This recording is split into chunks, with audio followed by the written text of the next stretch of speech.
It's your senior year for both of you. I'm sure the season didn't end the way you would have liked it to have. What are your thoughts on the game tonight?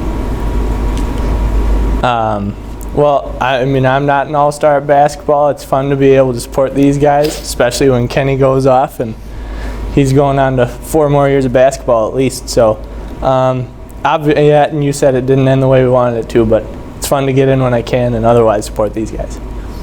I thought we just had a bad game. I had fun all year. It's just that I'm just sad that it's over.